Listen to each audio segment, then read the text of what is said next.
Praise the Lord. கர்த்தருடைய பரிசுத்த நாமத்துக்கு மகிமை உண்டாவதாக. இந்த மார்ச் மாதம் 30ஆம் தேதி அன்று நாம் தியானிக்கிற கர்த்தருடைய வார்த்தை நம்முடைய பரிசுத்த வேதாகமத்தில் அப்போஸ்தலனாகிய பவுல் கலாத்தியருக்கு எழுதின நிருபம் 6ஆம் அதிகாரம் 14ஆம் வசனம். Galatians chapter 6 verse 14. நானோ நம்முடைய கர்த்தராகிய இயேசு கிறிஸ்துவின் சிலுவை குறித்தே அல்லாமல் வேறொன்றையும் குறித்து மேன்மை பாராட்டாதிருப்பேனாக. அவரால் உலகம் எனக்கு சிலுவையில் அறைந்திருக்கிறது, நானும் உலகத்திற்கு சிலுவையில் அறைந்திருக்கிறேன். ஆமென்.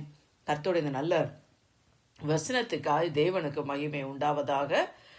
இந்த வாரம் ஹோலி வீக் என்று சொல்லி புனித வாரமாக கிறிஸ்தவர்கள் அனுசரித்து வருகிறார்கள். இந்த வாரத்தில் அதிகமாக நம்ம சிலுவை குறித்து நம்ம தியானிக்கிறோம். ஆமே.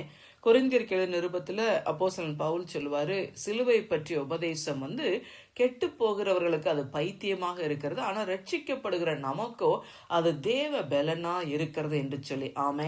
அல்லேலூயா. அப்ப நம்ம சிலுவை குறித்து தியானிக்க அது நமக்கு எப்படி இருக்கிறதுனா தேவ பலனாக இருக்கிறது. நம்முடைய வாழ்க்கையில அந்த தேவ பலன் நம்முடைய வாழ்க்கையில கிரியை செய்கிறது. ஆமே.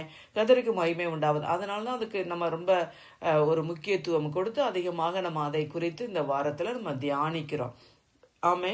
இந்த இடத்துல பவுல் அப்போஸ்தலன் சொல்லுகிறாரு, என்னன்னா சிலுவை குறித்து மட்டும்தான் நான் மேன்மை பாராட்டுவேன், நான் வேற எதையும் குறித்து நான் மேன்மை பாராட்டாத இருப்பேனாக அப்படின்றார். மேன்மை பாராட்ட மாட்டேன்னு சொல்லி. பிரியமான நம்ம வாழ்க்கையில நம்ம எதை குறித்து நம்ம பெருமை பாராட்டி கொண்டிருக்கிறோம், எதை குறித்து நம்ம மேன்மை பாராட்டுகிறோம் இல்லையா? மனுஷர் முன்பாக என்னை அறிக்கை இடுகிறவனை தான் பரலோகத்துல நானும் பிதா முன்பாக அறிக்கை இடுவேன் என்று சொல்லி ஆண்டவரை இயேசுவே சொல்லியிருக்கிறாங்க இல்லையா? இன்றைக்கு கிறிஸ்தவர்களே பாருங்க, இப்ப வெளியில போய் மற்றவங்க நம்முடைய நம்பிக்கையை குறித்து ஏதாவது கேள்வி கேட்டா அவ்வளோ கரெக்டா அதை சொல்றதுக்கு நம்ம யோசிக்கிறோம், தயங்குறோம் இல்லையா? அப்படி கிடையாது இல்லையா? சிலுவை குறித்து என்ன பண்ணணும், நம்ம மேன்மை பாராட்ட வேண்டியது அவசியமாக இருக்கிறது. ஏன்னா கர்த்தரை குறித்தே அல்லாமல் வேறு ஒன்றை குறித்து யாரும் மேன்மை பாராட்ட வேண்டாம் அப்படின்னு வசனம் சொல்லுகிறது. அப்ப நம்ம பெருமை பாராட்ட வேண்டிய விஷயம் சிலுவை குறித்து நம்ம பெருமை பாராட்ட வேண்டும். பவுல் அப்போஸ்தலன் சொல்றாரு, அவரால கிறிஸ்துவால இந்த உலகம் எனக்கு சிலுவையில் அறையுண்டு இருக்கிறது, நானும் இந்த உலகத்துக்கு சிலுவையில் அறையுண்டு இருக்கிறேன் என்று சொல்லி. பிரியமானவர்களே, ஆண்டவருடைய பாடுகளை தியானிக்கிற நம்ம இது ஏதோ ஒரு பாரம்பரியமா ஒரு ரிச்சுவலா இந்த வீக்கு நான் அப்படி ரொம்ப கொஞ்சம் ஹோலியா இருப்பேன், இந்த வீக்கு நான் ஃபாஸ்டிங் இருப்பேன், இந்த வீக்கு நான் கொஞ்சம் எக்ஸ்ட்ரா ப்ரே பண்ணுவேன், அதெல்லாம் நல்லதுதான், அதுல தவறு கிடையாது. ஆனா எல்லாவற்றுக்கும் மேலாக நம்முடைய வாழ்க்கை மாறணும் இல்லையா? ஆண்டவரை இயேசு சொன்னாங்க, நான் உலகத்தார் அல்லாதது போல நீங்களும் உலகத்தார் அல்ல என்று சொல்லி இல்லையா? அப்ப அந்த உலகத்திலிருந்து ஆண்டவர் நம்மளை என்ன பண்ணிட்டாங்க, வேறு பிரித்து விட்டாரு. ஆமே. அப்ப இன்றைக்கு சிலுவை குறித்து தியானிக்கிற நம்ம என்னன்னா இந்த உலகத்தின் காரியத்துக்குள்ள நம்ம சிக்கி விடக்கூடாது.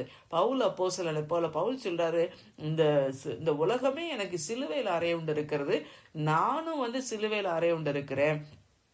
2ஆம் அதிகாரத்துல கலாத்தியர் 2ஆம் அதிகாரத்துல என்ன சொல்லுவார்னா, நான் சிலுவையில் அறையப்பட்டுட்டேன், நான் இப்ப பிழைத்திருக்கிறது எனக்காக தம்மை தாமே ஒப்பு கொடுத்த கிறிஸ்து தான் எனக்குள்ள பிழைத்திருக்கிறார் என்று சொல்லி அப்படியெல்லாம் அவர் சொல்லுகிறார் இல்லையா? அப்ப இன்றைக்கு நம்ம என்னன்னா ஆண்டவரை குறித்து அவருடைய சிலுவை குறித்து நம்ம தியானிக்கிற நாம் அதை குறித்து நம்ம மேன்மை பாராட்ட வேண்டும். அது மட்டுமல்ல, இந்த உலகத்திலிருந்து நம்ம பிரித்தெடுக்கப்பட வேண்டியது அவசியமா இருக்குது. இதே கலாத்தியர்லாம் 5ஆம் அதிகாரத்துல படிக்கிறோம், கிறிஸ்துவின் உடையவர்கள் தங்களுடைய மாம்சத்தையும் அதன் ஆசை இச்சைகளையும் சிலுவையில அறைந்திருக்கிறார்கள் என்று சொல்லி. அப்ப நம்முடைய மாம்சம், அதனுடைய ஆசை இச்சைகள் அதெல்லாம் நம்ம என்ன பண்ணணும், நம்ம சிலுவையில அறையறதுக்கு நம்ம ஒப்பு கொடுக்க வேண்டும். நம்முடைய வாழ்க்கை மாறணும். ஏன்னா உலக சிநேகம் தேவனுக்கு விரோதமான பகை. உலகத்துக்கு சிநேகமாக இருக்க விரும்புகிறவன் தேவனுக்கு பகைஞனாக இருக்கிறான் என்று சொல்லி யாக்கோபு 4ஆம் அதிகாரத்துல நம்ம படிக்கிறோம், 4ஆம் வசனத்துல இல்லையா? ஆமென். கர்த்தருக்கு மகிமை உண்டாவதா. ஆகையினால பிரியமான இந்த உலகத்தின் காரியத்துல, இந்த உலகத்தின் ஆசைகள், இச்சைகள், சிற்றின்பங்கள், களியாட்டங்கள், வெறியாட்டங்கள் இதெல்லாம் என்ன பண்ணப்பட வேண்டும், நம்முடைய வாழ்க்கையில சிலுவையில அறையப்பட வேண்டும். அனித்தியமான பாவ சந்தோஷங்கள் இதெல்லாம் சிலுவையில அறையப்பட வேண்டும். நம்மளை என்ன பண்ணிக்கொள்ள வேண்டும், வேறு பிரித்து கொள்ள வேண்டும். நாம் இந்த உலகத்துல இருந்தாலும் நாம் இந்த உலகத்துக்கு உரியவர்கள் அல்ல. ஆமே. நம்முடைய வாழ்க்கை மாறணும். ஏதோ இந்த ஒரு வாரம் மட்டும் நான் ஹோலியா இருப்பேன், அதுக்கப்புறம் பேக் டு ஸ்கொயர் மாதிரி நான் மற்றபடி அடுத்த வாரத்துல இருந்து நான் என்னோட வாழ்க்கையை நான் வாழ்ந்து கொண்டிருப்பேன், அப்படி கிடையாது இல்லையா? ஒவ்வொரு நாளும் நம்ம இந்த உலகத்துக்கு நம்ம சிலுவையில் அறையப்பட வேண்டியது அவசியமாக இருக்கிறது. தகப்பனே, உம்மை நன்றியோடு துதிக்கிறோம், உம்மை ஸ்தோத்தரிக்கிறாப்பா. ஆண்டவரை சிலுவை பற்றிய உபதேசம் அப்பா ஆண்டவரை எங்களுடைய வாழ்க்கையில அது தேவ பலனா இருக்கிறதாப்பா. அதை தியானிக்க தியானிக்க தியானிக்க எங்க வாழ்க்கை மாறும்படியாக எங்களை ஒப்பு கொடுத்து நாங்க ஜெபிக்கிறோம்ப்பா. இந்த உலகத்துல உள்ளவைகளிலும் நாங்க அன்பு கூறாம அப்பா அந்த உலகம் எங்களுக்கு சிலுவையில் அறையப்பட நாங்களை ஒப்பு கொடுக்கிறோம். ஆண்டவரே கர்த்தாவே ஸ்தோத்திரம். நன்றி அப்பா. சிலுவை குறித்து மாத்திரம் அல்லாமல் வேற எதை குறித்து நாங்கள் மேன்மை பாராட்டாதிருப்போமாக.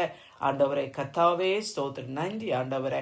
அப்பா எங்களை தாழ்த்தி உம்முடைய கரத்துல ஒப்பு கொடுக்கிறோம். இயேசுவின் மூலம் ஜெபிக்கிறோம் நல்ல பிதாவே. ஆமேன், ஆமேன்.